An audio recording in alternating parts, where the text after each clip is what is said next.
para todas, para todos. Es un gusto estar con ustedes en este segundo encuentro del tercer ciclo de Entre Voces, encuentros sobre análisis del discurso. Y hoy nos acompaña una invitada muy especial, la profesora Sonia Inés López Franco, licenciada en Español y Literatura por la Universidad de Medellín, magíster en Lingüística Hispánica por el Instituto Carol Cuervo y doctora en Humanidades por la Universidad EAFID, donde es profesora de planta. La profesora López ha desarrollado una prominente carrera profesoral, académica y científica en el campo de las ciencias del lenguaje. A Sonia, pues mi sentido agradecimiento por aceptar esta invitación y bueno, toda la palabra es tuya. Gracias, Oscar Iván, por esta presentación, pero sobre todo por este espacio construido por ti, por tu universidad, por tu facultad y tu programa. Un espacio que a mí me ha parecido, además de riguroso, pues envidiable, y por eso me siento tan feliz que me hayas invitado a participar en él. Para mí es un gran honor y espero dejar, como todos los programas anteriores, pues una semilla en el estudio del discurso. Yo quisiera presentar mi propuesta, una propuesta con la que llevo pues muchos años trabajando y pues si tú me permites pues quisiera compartir una presentación para tener una organización como más eh, concreta de este encuentro. Claro que sí, Sonia. Entonces, haciendo caso a la invitación que me hace Oscar Iván y en este espacio tan académico, pues yo no sé si ahí ya estáis compartiendo. Sí, ahí estoy, parece que sí. Sí, ya estamos viendo. Ok, muchas gracias.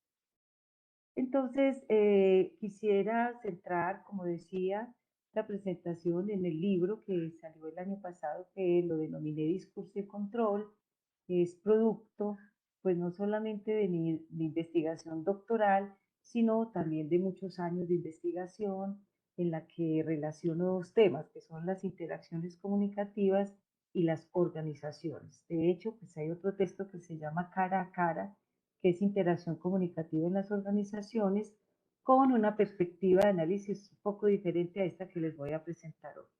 Esta perspectiva que les voy a presentar hoy del libro de discurso y control tiene que ver con una pregunta que hace rato me hice con respecto a las organizaciones, cómo se habla en las empresas, qué está pasando en términos de interacciones comunicativas y con esto, pues empecé a hacer una visita permanente con mis estudiantes de comunicación social a más o menos 84 empresas de origen antioqueño.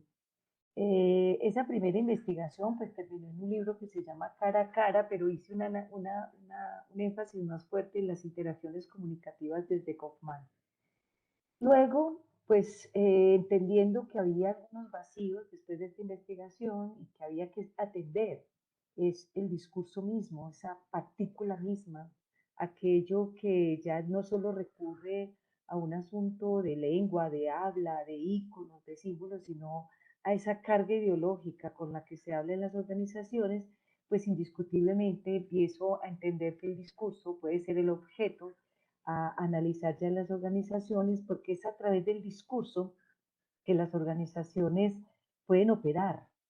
Más que de estrategias comunicativas, es el discurso por ese componente ideológico que tiene, puede tener políticas, generarlas, profundizarlas y fundar unos ideales fundacionales.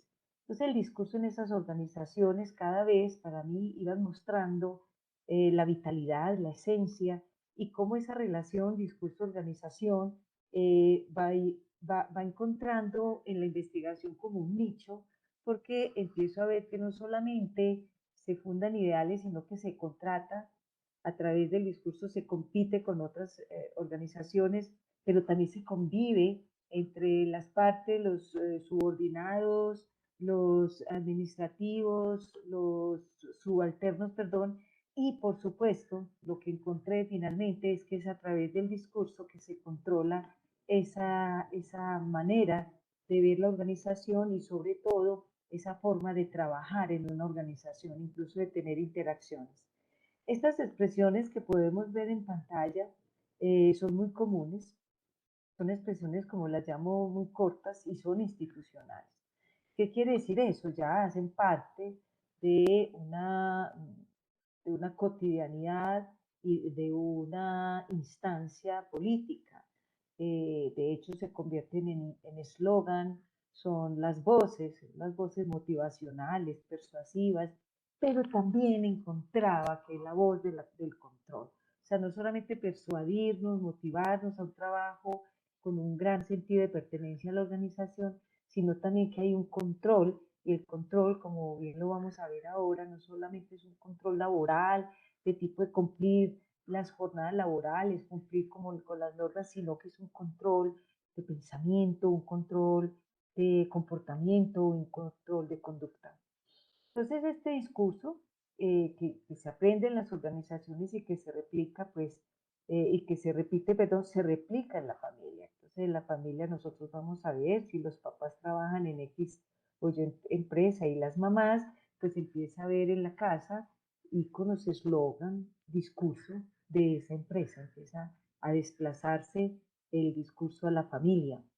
Estos discursos, que son oraciones en general simples, con expresiones generales, que son poco precisas, con un alto uso de los adjetivos calificadores, positivos en todo caso, empiezan a escucharse permanentemente, cotidianamente, y empiezan a ser parte de la cotidianidad incluso de la familia. También encontramos allí como unos usos recurrentes de expresiones que no tienen un sujeto exacto que los evita. Yo, Sonia López, les digo a ustedes que tenemos que tener seguridad alimentaria. No, no hay un sujeto detrás de estos enunciados, pero tampoco hay claramente un sujeto para el que está dirigido este enunciado, porque eso entonces inmediatamente evitaría la interacción y la réplica. Entonces es un yo que es más colectivo, que lo matiza para no responsabilizarse mucho de aquello que dice el discurso.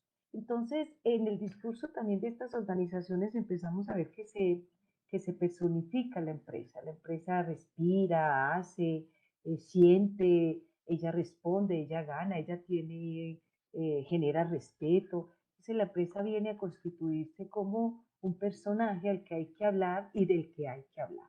Eso es un ente que se vuelve a través de un discurso, un ente que hay que respetar y está dirigido pues a muchos receptores, como les decía, no exclusivamente a los trabajadores, a las secretarias, a la parte administrativa, sino también a los clientes y a aquellos accionistas que son también tan importantes. Entonces, son los emisores, decimos, construidos en un colectivo de un nosotros.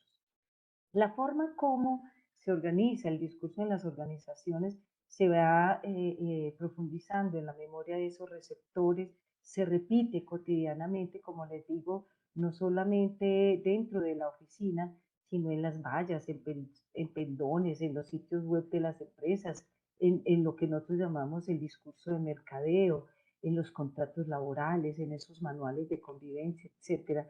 Porque lo que se va a intentar con este discurso, que es propio de estas organizaciones, es que vaya más allá de lograr una motivación. Ya no solamente es para motivar al trabajador, a los accionistas, a los consumidores, sino también a que se agrade el consumidor con un discurso que hace que se entienda que el otro le pertenece, esa empresa, hace parte de esa familia. Y eso es bien interesante porque buscar la adherencia es buscar el afecto. Entonces, en el fondo de todo esto, pues mi pregunta era, ¿sí será que persuade lo suficiente y motiva? ¿O en el fondo de todo esto no será que hay un control cognitivo, un control emocional y un control comportamental y obviamente un control laboral? Entonces, mi objetivo fue pues dilucidar, aclarar, como quitarle la malla, el velo oscuro que tienen esas estructuras lingüísticas y estas características sociales al discurso del control, porque mi hipótesis es que hay un discurso del control, si bien es motivacional, persuasivo, etcétera, también en el fondo tiene una alta carga de control. Y eso quisiera, pues empecé a buscarlo en los discursos oficiales que tenían las organizaciones en sus sitios web, por supuesto, en discursos a los que yo no tuviera que pedir permiso para acceder a ellos, sino que fueran discursos públicos con los que yo pudiera contar y de ahí en adelante pues empezar a hacer análisis del discurso. Esos discursos entonces revisamos esa estructura lingüística y esas características sociales en los discursos organizacionales expuestos públicamente como contratos, manuales de convivencia y políticas internas. Entonces, de las muchas organizaciones a las que pudimos acceder, pues tuvimos que hacer un límite con unos criterios. Y básicamente los criterios que arrojaron 6 organizaciones fueron estos. Hubiéramos querido tomar más organizaciones colombianas, pero como nuestra hipótesis es que el discurso de las organizaciones paisas con Anita Weiss es que el discurso es un discurso paternalista y en ese sentido altamente controlador, pues quisimos saber si en las empresas antioqueñas de origen antioqueño todavía se daba esta denominación. Anita Weiss de la Universidad Nacional había descubierto en su momento que si es a través de ese discurso paternalista, justo pertinente o ubicado sobre todo en las organizaciones paisas, pues continuaba. Segundo criterio, que pudiéramos encontrar mucha información de estas empresas, muchos discursos en sus páginas web, porque eso nos facilitaría el corpus, la elaboración del corpus, y no tener que pedir permiso a estas empresas que nos concedieran sus contratos, sus manuales de convivencia, ni mucho menos, sino que las pudiéramos encontrar fácilmente y también por el uso de algunas ayudas como ANCON, eh, tecnológicas, pues tendría que estar esto ya ubicado en la página web y que estuvieran ubicadas en Merco, que es un monitor empresarial de reputación corporativa, es un instrumento de evaluación de prestigio empresarial, pues eso también nos ayudó a ubicar estas 6 empresas y que contaran con una explícita base administrativa tradicional. Esto les decía porque en su momento, pues tanto Weber como Anita Weiss decíamos que en este base de administración tradicional está muy relacionado con el discurso porque la forma de administrar dependía mucho del resultado del trabajo. Entonces, con estos 3 criterios llegamos a la elección de estas 6 empresas. Yo creo que teníamos más o menos 80 y algo empresas, pero se van reduciendo si teníamos estos criterios pues claros. Entonces, la pregunta que nos hacíamos es, cómo es la estructura lingüística y cómo son las características sociales del discurso del control usado en estas 6 organizaciones. Como les decía, no solamente atendiendo a que el discurso es persuasivo, motivador, sino que en el fondo, y esa era la hipótesis, esa persuasión y ese dinamismo y esa motivación tenían que ver con un control cognitivo, un control mental, un control de pensamiento, un control ideológico. Entonces nos encontramos con que en todas estas empresas aparecen unos manuales de convivencia. Los manuales de convivencia, llamados de distinta forma en cada uno de ellos, eran más o menos una réplica de uno y otro. Manual de Buen Gobierno Nacional de Chocolate de Nutresa, Código de Ética en Corona, Código de Buen Gobierno en El Éxito, Manual de Buen Gobierno en ACEP, Código de Conducta en Familia y Código de Buen Gobierno en Bancolombia. Entonces verán que son empresas muy fuertes, muy consolidadas y que ya son unas multinacionales en algunos casos, pero en el 2018 y 2017, 16 al 18, pues todavía algunas permanecían en su condición pues, de administración propia. Para llegar a estudiar y analizar estos discursos, este corpus que se convirtió en un gran corpus, un corpus enorme, inmenso, con el que tuvimos pues que vernosla a partir de Ancon y de Atlas TI, construimos lo que yo llamo pues muy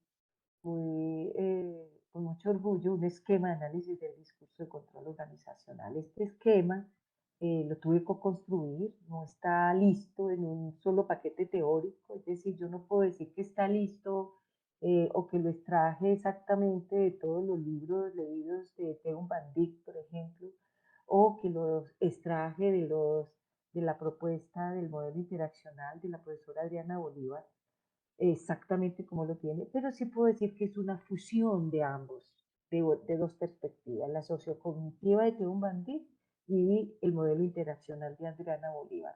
Lo cierto es que los analistas como nosotros, y como los que vienen, y como Oscar Iván, como todas estas grandes investigadoras, tenemos que construir nuestros propios instrumentos y construirlos a partir de nuestra propia realidad y de lo que bellamente define Adriana Bolívar como la propia gramática que va erigiéndose del discurso, del corpus al que estás analizando. Entonces, el mismo discurso va generando necesidades de ser leídos ciertos asuntos que la teoría no siempre los considera. Entonces, esto para estas reflexiones que últimamente estamos tomando en América Latina, a propósito de nuestros propios modelos de análisis del discurso, dadas nuestras propias realidades, dada nuestra propia idiosincrasia, pues tengo que decir que esta es una elaboración propia a partir, obviamente, de estos dos grandes estudiosos del discurso, como son Adriana Bolívar y Theon Van Dijk. A este modelo, este esquema de análisis del discurso del control, está en el libro, de hecho está en la página 88 del libro, está explicado de dónde proviene y uno a uno de los elementos que lo constituyen. Parto de dos grandes dimensiones, la lingüística, para hacer un análisis micro de sus discursos, y de una dimensión discursiva para hacer un análisis macro. En esa dimensión lingüística, pues aparecen, por supuesto, dos estructuras que conocen muy bien el analista del discurso, como es la superestructura y la macroestructura, que se origina en ese bello estudio que hace Van Dijk, y a la superestructura le agrego unos elementos léxicos y gramaticales que no claramente los tiene Van Dijk, pero que son muy necesarios en el momento de este análisis. Obviamente la macroestructura atiende toda la propuesta de Van Dijk, de pronto le, le anexo elementos muy de Adriana Bolívar sobre los patrones descriptivos y algunos otros elementos de rasgos de posicionamiento y demás, que combina esas dos dimensiones, esas dos perspectivas. Luego en el plano discursivo me voy al plano de la interacción, que es propiamente el modelo de Adriana Bolívar con las tríadas y las metafunciones tan fuerte, tan significativo, tan evidenciador, tan poco amigo de la especulación y tan amigo este modelo de la evidencia propia del discurso que estás analizando, de un gran rigor y una gran riqueza, todo lo que uno puede extraer después de ese análisis, y el plano de la representación, que por supuesto y por fortuna regreso a Van Dijk para mirar todos estos dispositivos retóricos, estas estrategias y sobre todo esa forma de llegar al discurso ya desde lo social y de lo lógico, menos de lo lingüístico. Sé que es muy corto el tiempo para explicar el esquema, pero invito a la lectura de esta página 88 del libro, y obviamente las explicaciones son amplias en el libro. Quisiera adelantar aquí que gracias a este esquema pues he construido unas guías de análisis que han sido muy didácticas, de mucho enriquecimiento para los investigadores que los han aplicado para las tesis, tanto de maestría como de doctorado. Yo, los que quieran que la compartamos, pues a través de Oscar Iván, con muchísimo gusto puedo compartir las guías de análisis, que son guías muy rigurosas, muy estructuradas y sobre todo muy didácticas. Bien, con esto entonces, les decía ahora, definimos el control, como Van Dijk claramente lo dice en su libro Ideología: A controla a B, cuando A es una condición necesaria de B, y ese control es el que, sin lugar a dudas, encontramos en estos discursos, aplicándole, por supuesto, este análisis del discurso desde estas dos perspectivas.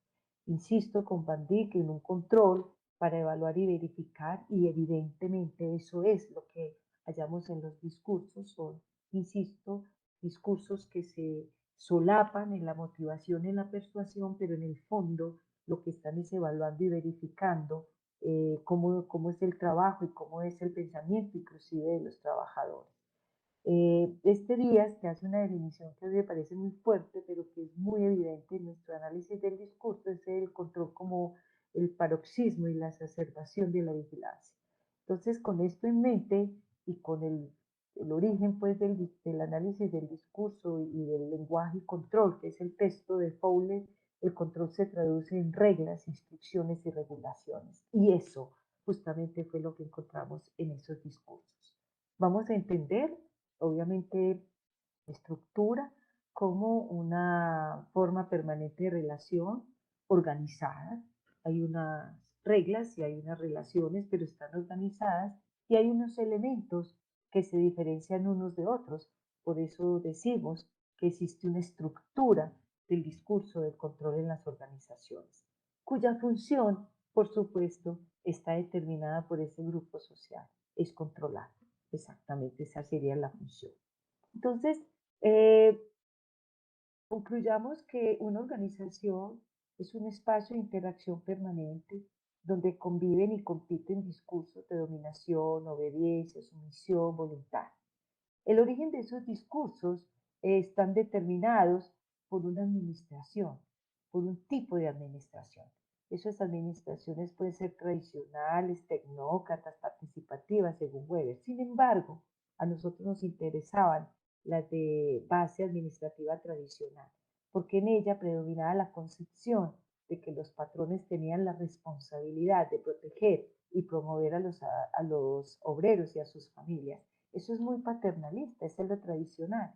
Y esa era pues como nuestra búsqueda, que nuestras organizaciones de origen paisa pues esto permaneciera. Sin embargo, lo que nos encontramos fue diferentísimo, porque en estos manuales de convivencia, que es en el que nos centramos finalmente, lo que encontramos es una réplica de lo que en su momento Lipovetsky denuncia en las empresas norteamericanas que tenían la exigencia de una alta responsabilidad social, construir unos manuales de convivencia y de ética con los cuales pues regular la permanencia del trabajador en la organización.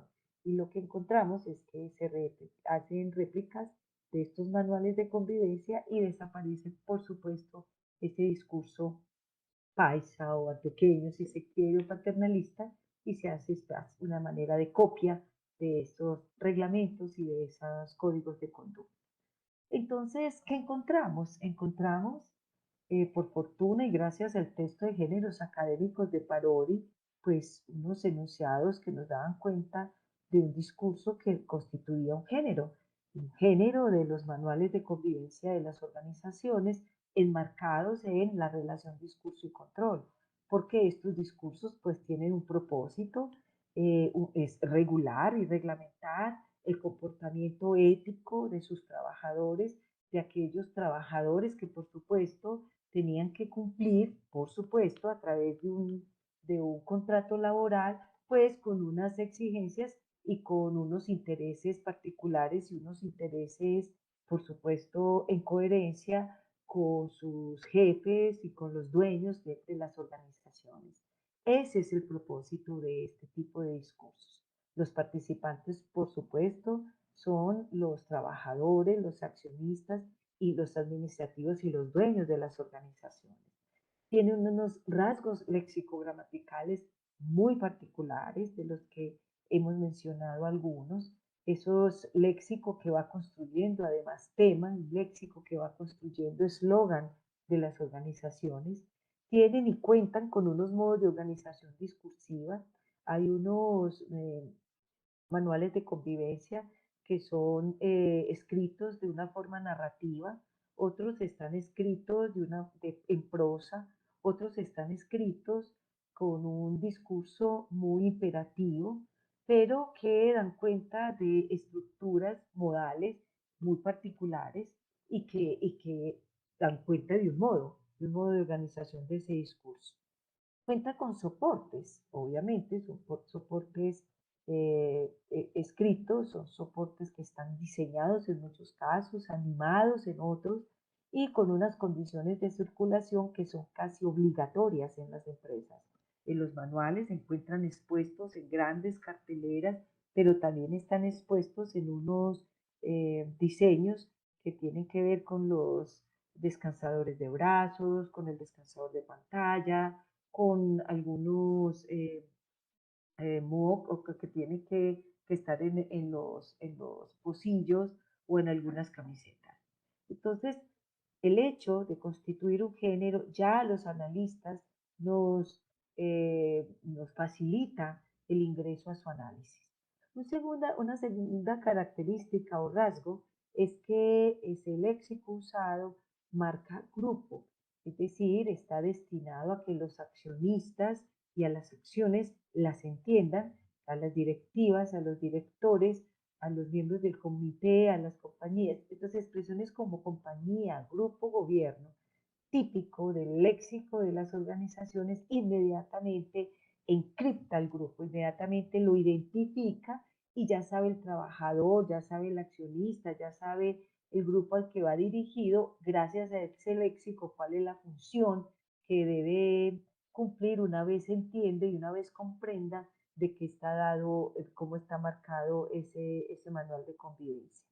También marca tema, no solamente marca el grupo al que va dirigido, sino que el léxico marca tema. Entonces estamos hablando de un significado local en términos de la superestructura que nos ha enseñado a analizar Teun Van Dijk. El control es un significado local.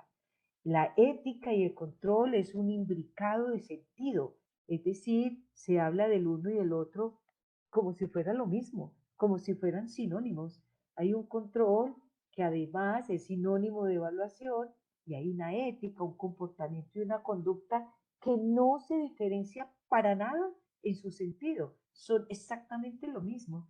Entonces ese léxico marca el tema e inmediatamente en el momento de apropiación del manual el lector, el trabajador, el consumidor se va a dar cuenta que hay un conflicto, que el conflicto está marcado, así no sea real, pero hay un ideal de conflicto que hay que atacar a través de un código de convivencia, de ética, y que ese código debe ser conocido y construido por todos para que constituya información de tal suerte que quien no la atiende y no la comprenda será evaluado. Ese es el círculo de, de la comprensión de este léxico que marca tema. Por supuesto, otra característica es que este manual de convivencia, código de ética, código de responsabilidad civil, pues tiene una situación de interacción en la que encontramos que quien habla es la organización, que le habla a los clientes, a los trabajadores, a accionistas, pero es en ese orden. Los trabajadores siempre van a ser los últimos destinatarios. Habla sobre una promesa de lo que va a pasar en la organización, si se cumple con el código, pero si no se cumple con él, también hay una promesa de destitución y se le habla a otro, a unos colaboradores, a unos líderes, que en el fondo tienen esos rasgos lexicalizadores o rasgos cromatizadores, pero que son los mismos trabajadores y son los mismos administrativos. Entonces hay una situación de interacción. Esto es muy importante para el modelo interaccional que propone Adriana Bolívar para la revisión de los turnos y la revisión de las tríadas y cómo eso nos va profundizando un elemento de control que a primera vista es muy difícil que se vea. Entonces, el quinto rasgo es que tiene una organización textual, hay una presentación, siempre se está presentando la organización como un ente eh, ético, profundamente respetable y respetuoso. Hay una invitación a que se lea el código y a que se cumpla, y hay unos objetivos. Incluso en muchas compañías, en muchas de estas organizaciones, hay una parte final donde el trabajador debe firmar que conoce el manual y que lo comprendió. y con esa firma está decretando una gran coherencia y obviamente una obligación de cumplir cada uno de estos mandatos. Hay un desarrollo que tiene una exposición de las medidas, dice que además está haciendo, el argumento que usan es un argumento de autoridad, ellos dicen que están cumpliendo con unas normas de responsabilidad social y por eso construyeron estos manuales, aunque en realidad, insisto, son copias. Entonces viene la exposición de las medidas, a partir de qué normas están construidas y vienen las reglamentaciones que son, obviamente, ustedes podrán leerlo en algún momento, imperativos. También hay un cierre, les decía ahora, con un compromiso de parte del trabajador de adoptar, obviamente, el manual de convivencia y las disposiciones de cumplimiento, si no se cumplen, pues usted no es parte, no será parte más de nuestra organización o se amenaza con que puede incluso meterse en la cárcel a la persona que incumpla, digamos, con algunos elementos. Uno de ellos, el más común, es como la confidencialidad, de no sacar pues como de la organización ciertos ciertas formulaciones de alguna, por ejemplo, en Corona, que tienen y realizan material con confidenciales, que no se pueden pues como contarle al mundo entero cómo se hacen esos químicos, esos procedimientos. Entonces hay una disposición de cumplimiento. Si usted va y le dice a nuestra contraparte o, otra empresa que hace más o menos los mismos productos, lo que hacemos aquí, pues eso es incumplir, por supuesto, con el reglamento. Y es muy particular que en esta organización textual sea Corona, por ejemplo, una de las empresas que usa en el manual de convivencia una estrategia muy interesante, que es una estrategia de diálogo, como si tú estuvieras leyendo una situación comunicativa y en esa situación comunicativa, pues además de ser dinámico, pedagógico, pues de una vez está entrando eh, el reglamento y las disposiciones de cumplimiento. En breve voy a hablar un poco más de ese género usado por esta compañía en particular. El sexto rasgo es que tiene una estructura textual en la que las formas de posicionamiento son muy permanentes en el uso de un nosotros que no siempre es incluyente, es un nosotros que es la compañía, los dueños, los administrativos, hablándole a un nosotros que son los trabajadores, pero es claramente diferencial este nosotros que excluye al trabajador y es claramente diferencial el nosotros del trabajador que incluye en algunos aspectos al administrador de los dueños, pero en otras se excluyen y se deja solo al trabajador. Hay una estrategia de afiliación, de reconocer como nuestro, como nosotros, al receptor posible, que es el trabajador en últimas, eh, pero con un sujeto que escribe, que como les decía ahora, no se implica cuando la ley, la norma, el reglamento o el imperativo se le lanza al trabajador. También existen pues unas secuencias proposicionales que son muy frecuentes porque dan cuenta de nosotros nos basamos en la ley, nosotros estamos cumpliendo con el reglamento del trabajo del Ministerio de Trabajo, estamos cumpliendo con la responsabilidad social, estamos haciendo esto en función de cumplir la reglamentación ministerial, pero también para dar cuenta de nuestra transparencia, en fin, y sobre todo para eh, detener alguna conducta antiética o fraudulenta. Entonces esas secuencias son muy frecuentes, son secuencias muy reiterativas que incluso en algunos casos son exactamente lo mismo, ni siquiera hay un juego sinonímico. Hay unas figuras mitigadoras y de autorreferencialidad que son estrategias discursivas como el uso de subjuntivos y deónticos muy comunes. Podrían, podrán, deberían, los trabajadores deberían o podrían o deben. Entonces, en ese sentido, esos deóticos se constituyen con un deseo y con un gran rasgo de obligatoriedad. La autorreferencialidad es muy construida, siempre están apoyándose en los fundadores, en la tradición, en la filosofía fundacional de la organización, con el uso, insisto, de un nosotros, de la compañía y de nuestro. Ahí sí es nuestro cuando es la compañía, pero es de ustedes, de nosotros los trabajadores, cuando se tiene que cumplir los reglamentos. Hay unas estrategias retóricas y discursivas del control interno que a partir de la tipología de las metáforas de Lakoff, pues uno puede ubicarlas y evidenciarlas en estos discursos. Si ustedes leen a Lakoff, pues uno encuentra que existe metáfora estructural, metáfora cognitiva, gramatical, y eso es evidente en estos corpus hallados de los manuales de convivencia. Hay un tratamiento del tema que es a partir de unos sujetos del control, de unos medios del control, de unos procedimientos del control, de unos logros del control. Esto es lo más fuerte. A mi modo de ver, fue lo que más me conmovió y lo que más me llevó a definir que el discurso del control es un discurso deliberado y que está solapado en el discurso de la motivación y de la persuasión, pero realmente es un discurso del control, que está obviamente tratado como ética, como transparencia, como conflicto de intereses, como uso de la información, conducta y control interno. Realmente lo que se está tratando es el tema del control.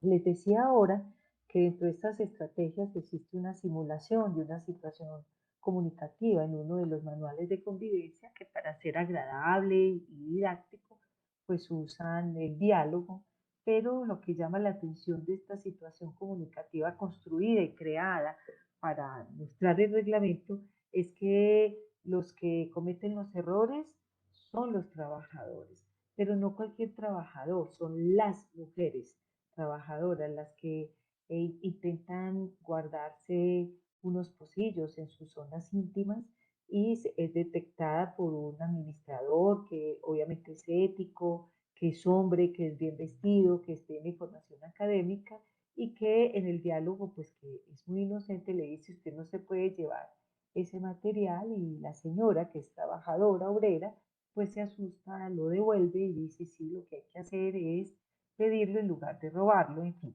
Esas situaciones comunicativas son altamente misóginas, son muy eh, asimétricas, toda vez que los trabajadores son los que son los personajes que siempre cometen el error y los administrativos, que son hombres, son los que detienen a estas conductas antiéticas. También aparecen unos pronombres del lector mismo. Este es un usted que generalmente está dado, digamos, en los enclíticos.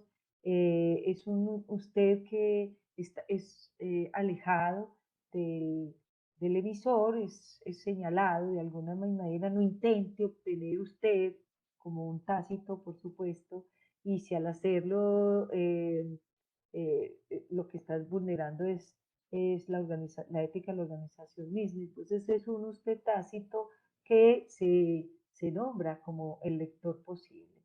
Se personifica la organización, por supuesto, eso es otra estrategia, como les decía ahora, se apela a las voces de autoridad. Todo el tiempo se está diciendo que el reglamento parte de un reglamento ministerial. Algunos asumen el tema ecológico como una especie de señuelo a la persuasión, a la motivación, pero no es muy fuerte. Obviamente tiene actos de habla directivos a través les decía ahora, los deónticos, de la obligatoriedad, pero también de la admonición y de la petición. Son actos de habla muy extraños. Por favor, no nos robe, pues, no sé, un poco complicados. Hay un ejemplo, yo codifiqué las organizaciones, este pertenece a Bancolombia, dice abstenerse de otorgar rebajas, descuentos, tasas preferenciales, disminuciones o exenciones de cualquier tipo, fundados en razones de amistad o parentesco, o que no correspondan a políticas comerciales del grupo. A esto llamo yo los actos directivos, abstenerse, como una especie de admonición, pero como también como una especie de llamado, pero que también es un imperativo. Ese abstenerse obviamente no es el imperativo, absténgase, obviamente está camuflado, pero insisto, en el fondo es un acto grado de control. Em, Se lexicaliza, por supuesto, el grupo, se lexicaliza en compañía, en accionistas, en trabajadores, como unos grandes grupos. Este octavo rasgo, pues parte de lo que Van Dijk llama el cuadrante ideológico, pues seguramente muchos de ustedes lo recordarán, es maximizar el error del enemigo y minimizar el error del amigo, pero minimizar también el éxito del enemigo y maximizar el éxito del amigo. Entonces, ese énfasis y desenfatizaciones es muy común encontrarlo en las organizaciones. Se desenfatiza, por ejemplo, en la producción, pero se enfatiza mucho en la obligación. Se profundiza mucho en el conocimiento grupal, en la repetición de las regulaciones por la vía de la obligación y se desenfatiza, digamos, un poco la tradición de la empresa, pero se enfatiza mucho en el cumplimiento de estos reglamentos y sobre todo en lo que puede ser punible y lo que puede rastrear. Por supuesto, pues existen otras muchas características, pero estas 8 son las más importantes. A mi modo de ver, cada una lleva consigo pues rasgos tanto de la dimensión lingüística como la dimensión discursiva, pero pues esto requerirá pues de más espacio. Solamente aquí quiero darles una breboca a lo que es la investigación y a lo que es el libro. Y esto es una parte de la bibliografía que obviamente quisiera que quedara muy clara las dos perspectivas de análisis, tanto la de Adriana Bolívar como la de Theon Van Dijk, pero sobre todo también mucha teoría de las organizaciones y mucha teoría que también nos puede dar cuenta de la dimensión organizacional y de control. Entonces, creo que puedo dejar ahí, con mucho cariño, pues abriría el espacio a las preguntas, si es de su interés, como trabajar un poco sobre alguna de las cosas que les hizo sentido y que con mucho gusto yo podría eh, responder en la medida de lo posible, Oscar Iván. Muchísimas gracias, Sonia, por esta presentación tan interesante. Y bueno, mientras el auditorio se anima a hacer sus preguntas, ¿cierto? Recuerden que pueden hacer las preguntas vía el chat, por la vía del chat de Facebook. Pues bueno, yo quiero hacerte una pregunta inicial, ¿sí? Sin duda, Sonia, estamos hablando de un trabajo pionero en Colombia, ¿sí? Y podríamos decir también en otros territorios de América Latina, ¿sí? En el estudio del discurso de las organizaciones, que a veces uno no lo ve como tan relacionado con la lingüística, pero bueno, esto no es lingüística, estamos hablando de una organización, no es lingüística, y sin duda es un trabajo pionero. ¿Cómo abrir camino, Sonia, para nuestros estudiantes, para los investigadores que nos están viendo de otras áreas de conocimiento, cómo lograr abrir camino en estos asuntos para que se vuelvan un poco novedad, es decir, para que sean pioneros, porque yo creo que en últimas el aporte que uno pueda hacer como investigador pues también está en los asuntos que indaga y en los campos que explora, ¿sí? Y en la manera como lo hace, claro. Claro, yo creo que una de las formas, Oscar Iván, y fue lo que hice en la Universidad de AFI, es motivar al estudiante al estudio de un discurso que más que un hecho de lengua se constituye en un hecho social y hacerlo ver, sensibilizar sobre el discurso como un hecho humano, altamente interactivo. En mi universidad es muy fuerte la Facultad de Administración de Empresas, es muy fuerte. Entonces, entrarle al administrador con que hay una forma de habla organizacional que tiene que conocer, que tiene que comprender para poder tener muchísimas cosas en éxito, no solamente las interacciones, sino también la comprensión de los mismos circuitos comunicativos que operan en la organización. Entonces, creo que por ahí yo empecé motivando a los estudiantes de administración de empresas a mirar la organización también con ojos discursivos, de qué se habla y cómo son las hablas de las organizaciones. Crear esa gran sensibilidad sobre las hablas, pero también a los comunicadores sociales, que en su momento yo formé muchísimo en EAFI, comunicador que, empresarial que debe responsabilizarse de las hablas para generar negociaciones, debates y discusiones más que imposiciones y con eso generar conciencia empresarial, conciencia de la organización, obviamente a partir de reconocer los discursos. Entonces, fíjate, Oscar Iván, que son dos profesionales que se involucran en las organizaciones y casualmente ambos lo hacen a partir del discurso. El administrador creía que no era su herramienta y es la herramienta. De hecho, tenemos a Omar Aktú, tenemos a grandes teóricos, Leonardo Scharbaste, me parece que es argentino, que habla muchísimo de las hablas de las organizaciones. Son textos preciosos sobre la sensibilidad que puede provocar esto, pero en términos discursivos apenas estamos entrando a reconocer ese carácter menos lingüístico, más social, y más de interacción. Y el comunicador, que por favor, un comunicador organizacional es el responsable de la palabra en la empresa, es el responsable de los conflictos si es que salen y salir resueltos o por lo menos argumentar en función de la organización, pero teniendo en cuenta las partes. Entonces es por ahí, yo creo que la academia ha ayudado mucho a eso también, Oscar Iván, y permear en estos campos de investigación con estos eh, profesionales ha sido bien impactante. A mí me parece que es, además de necesario, impactante. Y, Sonia, cuando uno, por ejemplo, observa cualquier plan de estudio de un, bueno, primero hablabas tú de la importancia del comunicador social y de esa línea que tiene la comunicación social, mm, específicamente la organizacional, ¿cierto? Esa línea organizacional tan importante. Pero cuando uno ve, Sonia, muchas veces los programas de comunicación social, pues hay una ausencia del análisis del discurso. La, la, la comunicación en este campo es más bien una práctica, ¿cierto? Se entiende más bien como una práctica y si se aproxima un poco desde el lenguaje es más para ver gramática o para ver géneros de pronto periodísticos o esto, pero no hay cursos de análisis del Acuerdo. discurso en los programas. ¿Por qué crees que eso sucede? Porque ellos no han, digamos, reflexionado un Sí. poco acerca de eso, de la Sí, importancia. porque sí, yo creo que nuestra universidad es una de las pocas que tiene esa materia y tiene interacciones comunicativas en las organizaciones y tiene el lenguaje como principio de la comunicación.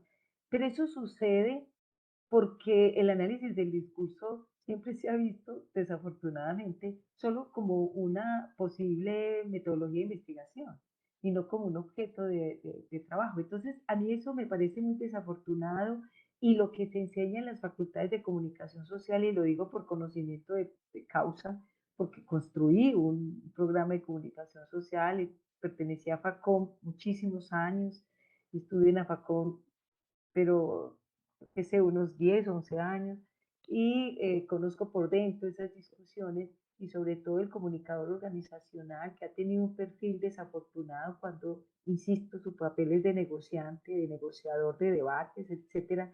Entonces lo que veo es que usan la lengua oscaribán como un hecho lingüístico, como un hecho gramático de ortografía, que además tampoco lo hacen bien, tampoco es que tengan muy buena redacción, muy buena ortografía, pero es usar la lengua como instrumento desafortunadamente y no como una mediación, como una proyección ideológica, como un profundizador y además de ideas y de comportamientos.